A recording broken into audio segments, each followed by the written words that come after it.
Come play with us, Daddy. Salut tout le monde, c'est Xavier, bienvenue sur Watch Mojo français. Aujourd'hui on se retrouve pour le top 20 des endroits les plus flippants sur Terre à ne pas visiter seul. Other people have actually seen a locked door open silently. That's my steering. I'm inches from death. There. The steering wheel doesn't do anything. Wonder what I'd be like after 15 years here. Pour cette liste, on va s'intéresser à différents endroits du globe qui font peur, qui sont dangereux, voire les deux. On prendra aussi en compte les histoires de fantômes et les légendes urbaines à propos de ces endroits. Vous vous sentez assez courageux pour visiter un de ces endroits ? Dites-moi en commentaire lequel. Numéro 20, les voûtes d'Édimbourg, Écosse.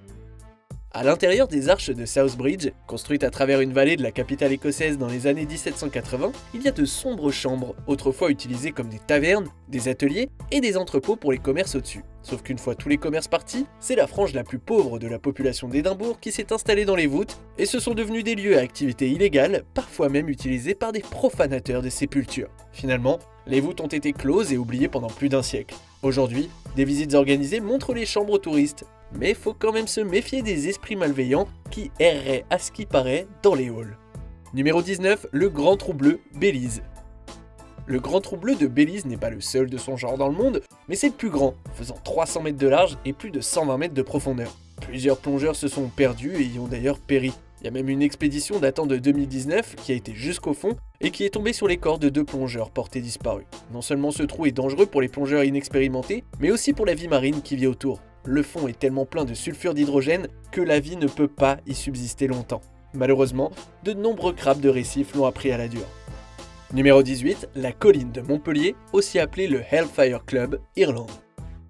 C'est un bâtiment sinistre et délabré qui surplombe la colline de Montpellier près de Dublin, la capitale irlandaise. Ce lieu inquiétant était autrefois une cabane de chasse qui accueillait le fameux Hellfire Club. Le Hellfire Club existait un peu partout dans les îles britanniques, dans des espèces de bases pour l'élite sociale au XVIIIe siècle, où on s'adonnait à toutes sortes de pratiques débauchées voire violentes. L'organisation reste mystérieuse à ce jour à cause du secret qui l'entoure. Mais tandis qu'on ne sait pas si les histoires de rituels horribles sont vraies ou pas, on dit que ce lieu du Hellfire Club abrite un certain nombre d'esprits. Numéro 17, la prison fédérale d'Alcatraz, États-Unis. Pendant 30 ans, Alcatraz était une présence malveillante sur une île perdue au milieu de la baie de San Francisco. Étant donné que c'est un lieu reculé, on a souvent considéré qu'il était impossible de s'en échapper. Is it true no one's ever bust out of here? So they tell me. Et même si 3 personnes se sont bien évadées en 1962, on ne les a jamais revues après qu'ils aient quitté l'île. After squeezing through this cement wall, they climbed up a network of pipes and plumbing before they made it here to the roof.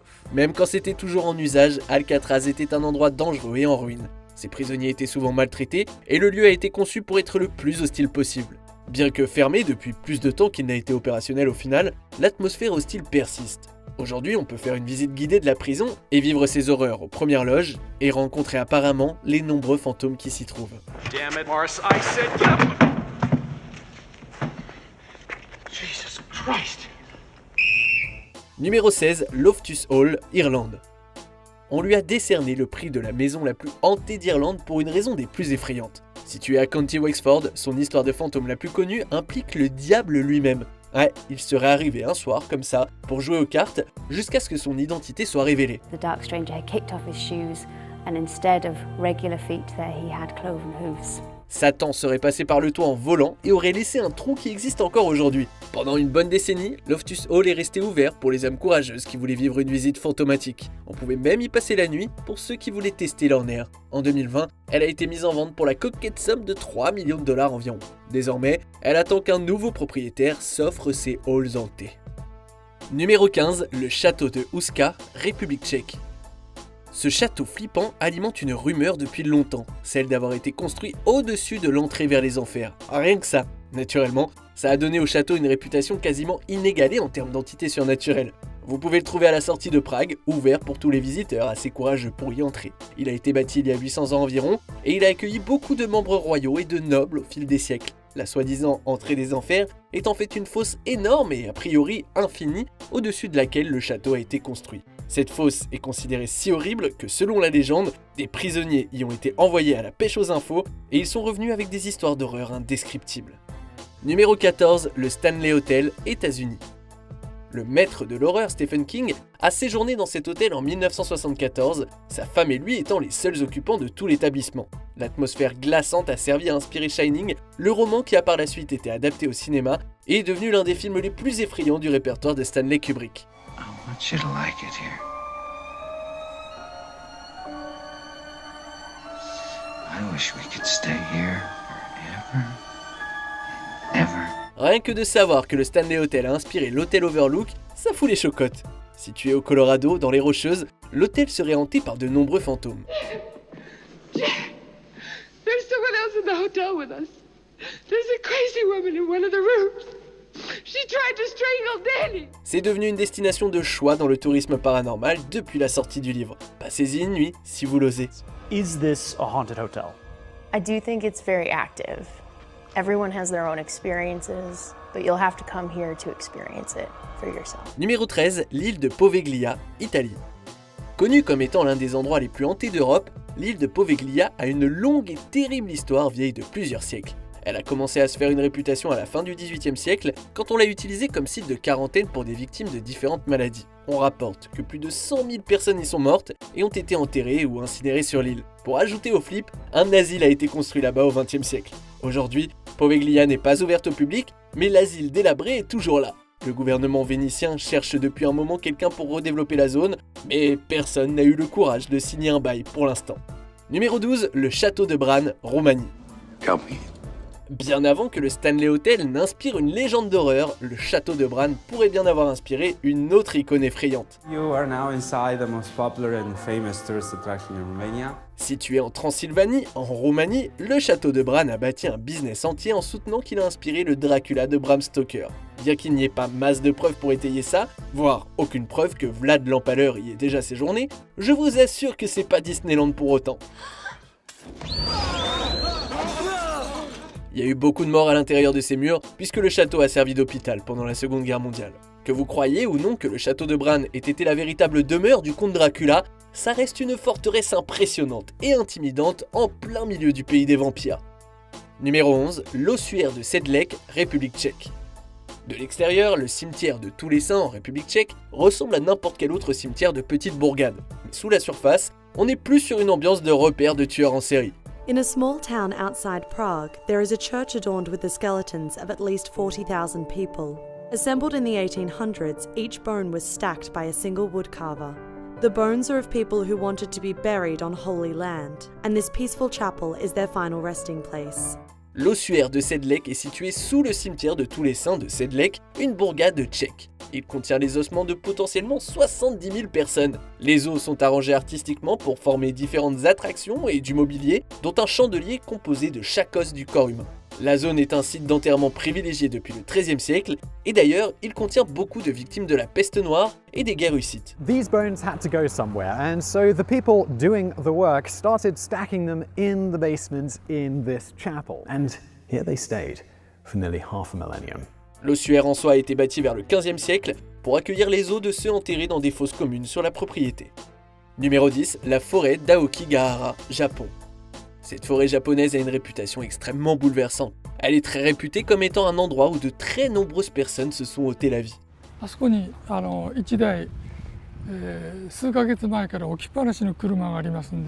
Dans le but de combattre cette tendance désastreuse, les autorités locales ont disposé des messages encourageant les gens à reconsidérer ce qu'ils avaient l'intention de faire. Malheureusement, chaque année, des gens quittent ce monde après s'être aventurés dans ces bois. Cependant, on n'a jamais eu d'explication concrète sur la raison pour laquelle cette forêt a vu tant de tragédies.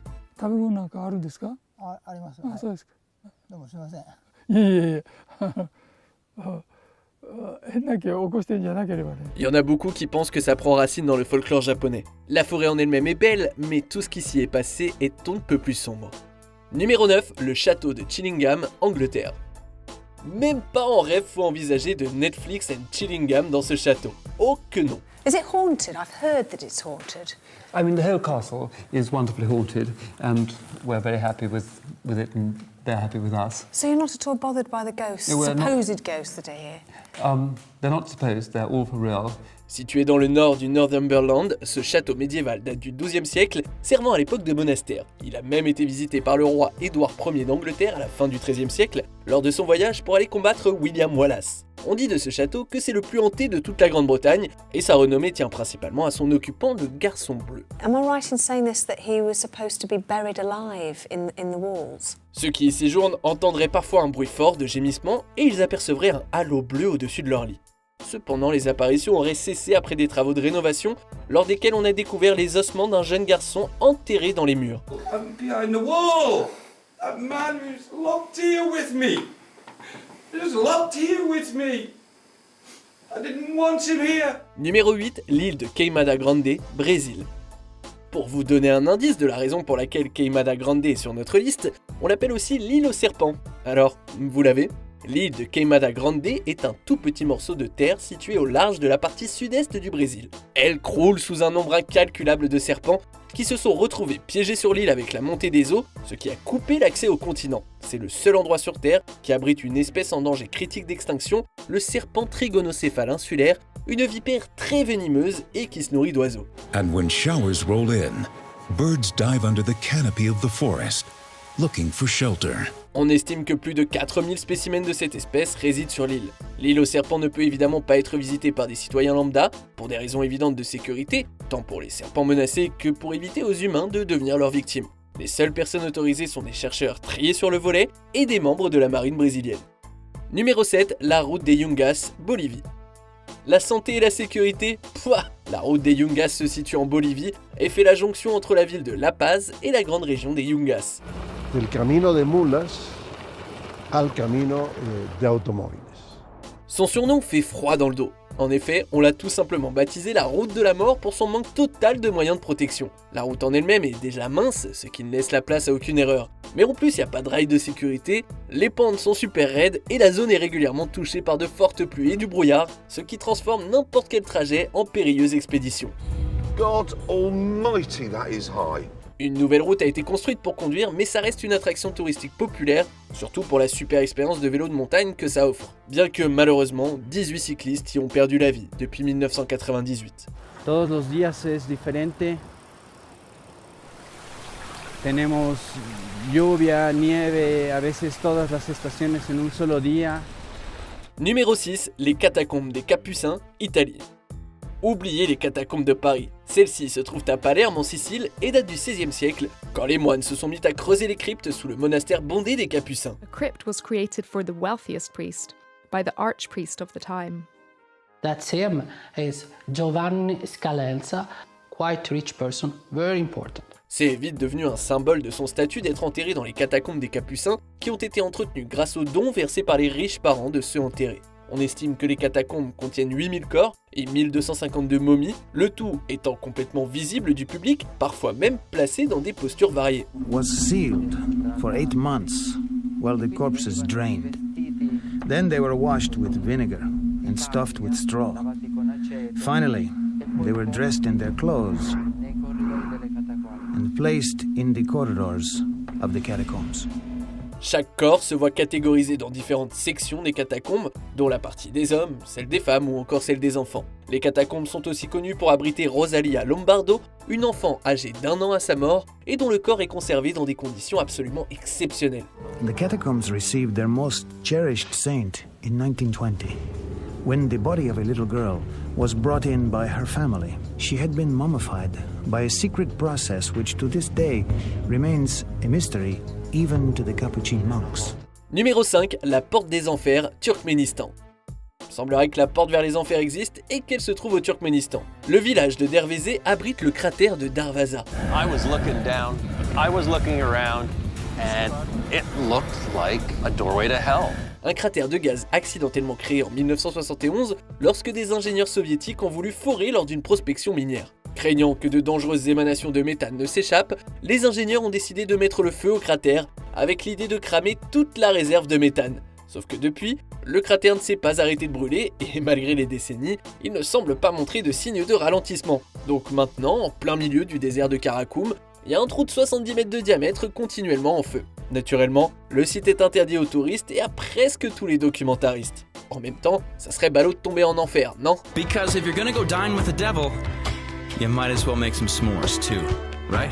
Numéro 4, le sanatorium de Billitz-Eichstätten, Allemagne. Les hôpitaux abandonnés et en ruine sont de base des endroits où je passerai pas mes vacances. Surtout pas dans une institution avec une histoire aussi lourde et perturbante. What is it exactly that you are looking for? I had a problem with my tooth. A tooth? Actually, it's feeling much better if you could just point me in the direction of my room. Situé à Billitz en Allemagne, cet énorme complexe hospitalier comprend environ 60 bâtiments. À la base, l'hôpital était utilisé comme sanatorium pour traiter la tuberculose, et puis il a été converti en hôpital de guerre.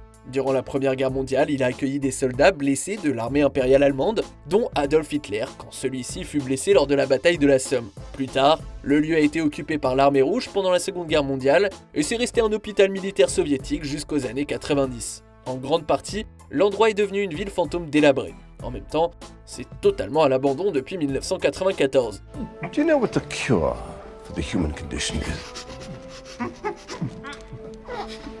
Disease. Numéro 3, Centralia, États-Unis. 50 years ago, when coal was king, Centralia, Pennsylvania was a boomtown.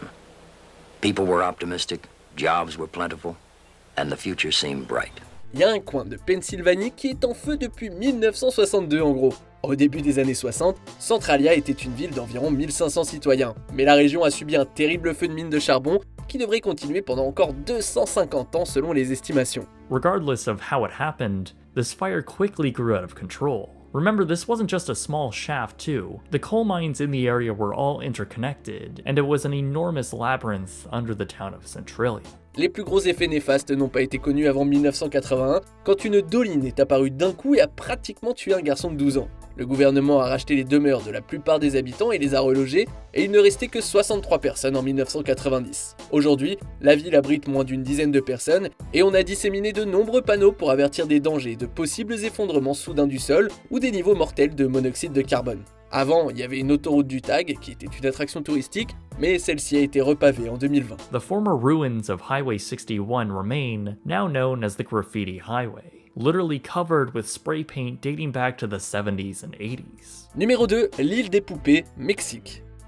Figurez-vous qu'il y a pas mal d'endroits sur le globe qui sont habités par des poupées. Il y a un village au Japon, Nagoro, qui est devenu une célèbre attraction touristique grâce au nombre incalculable de poupées grandeur nature. It takes 2 days to prepare and make each scarecrow, and now there are 350 of these mannequins, way outnumbering the 10 villagers left here.